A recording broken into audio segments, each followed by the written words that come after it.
Nah, ini contohnya kapal akan disandarkan di dermaga ini, ya, akan disandarkan sini, nanti tiba dari sono untuk sini.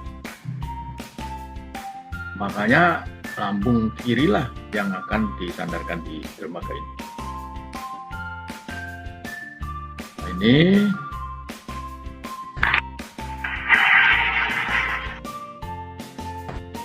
ya, dengan sudut agak menikam, ya. Ini mesin maju, kemudian kita stop, mesinnya kita stop. Nah, kemudian saya gerakkan mundur. Dengan mundur ini, kemudian saya stop, kapal akan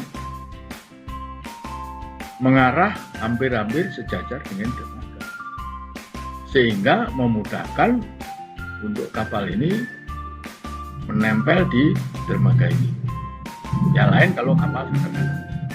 Dan kemudian kita tinggal mengirimkan tali-tali ke. Ini contohnya. Headline dikirim. Kemudian spring depan dikirim. Spring belakang dikirim. Lalu kemudian dikirim. Dengan sudah terikat 4 tali ini, sudah dengan ini akan lebih mudah untuk merapatkan kapal ini di dermaga ini, di terminal. Ya, tentunya nanti talinya akan ditambah, ya. Dan dengan begitu rupa nanti manifold kapal ini bisa lurus dengan manifold di darat di terminal ini, sehingga penyambungan selangnya akan sangat mudah. Ya, tentunya nanti di terminal ini ada loading master yang akan memberitahu pihak kapal apakah penyandaran kapal sudah tepat di tempatnya. Kalau kurang maju, kurang mundur, bisa digerakkan lagi. Kira-kira gitu. Nah, ini saya cerita orientasi untuk di kapal tanker. Berikutnya, setelah di bob kapal rapat seperti ini, kemudian dikirim, ya, headline double, dan kemungkinan nanti tidak cukup hanya 2 headline, 2 stern line, bisa saja 4 headline maupun stern line. Spring line 2, ya, forward 2, afterward 2. Bahkan masih ditambah lagi dengan bridge line. Ini pun bisa 2, ya, ada kalanya harus dipasang 2 bridge line-nya ini, ya. Nah, baru yang belakang juga dipasang lagi, ya, dipasang lagi bridge line-nya, ya. Dipasang lagi.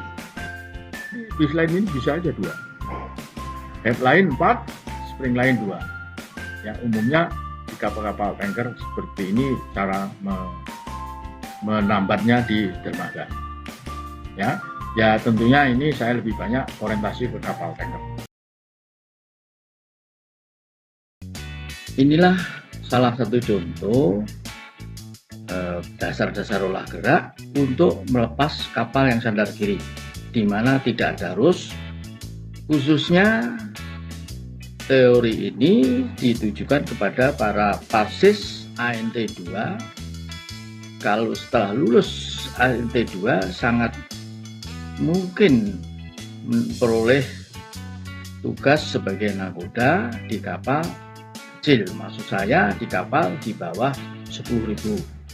Di kapal-kapal kecil kemungkinan masuk pelabuhan-pelabuhan yang tidak ada bantuan tabut, bantuan pandu maupun fasilitas-fasilitas lain, di mana perairannya pun sempit. Ya, maka contoh saja kapal ini.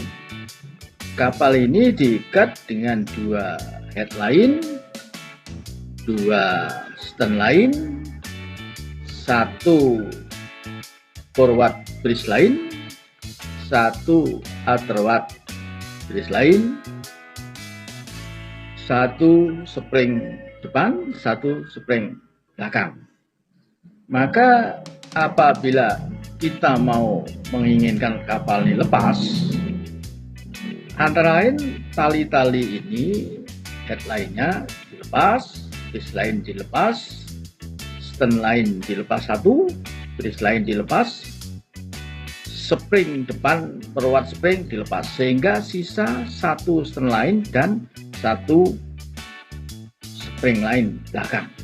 Nanti kapal akan terbuka ke kanan apabila stern line-nya ini dibuka. Maka ini saya buka dulu, saya buka dulu tali-talinya ya, talinya saya buka dulu, ini dibuka ya, dibuka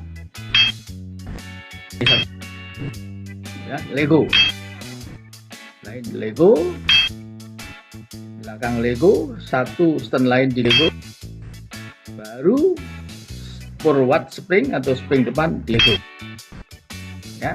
Kemudian stern line ini dibok ya, stern line-nya dibok. Nah, maka kapal akan terbuka.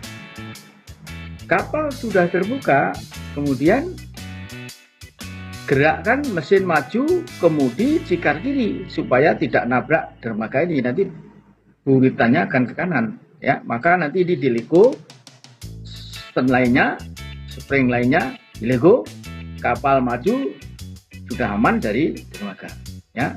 Nah ini ya, nah, baru di Lego ya nanti.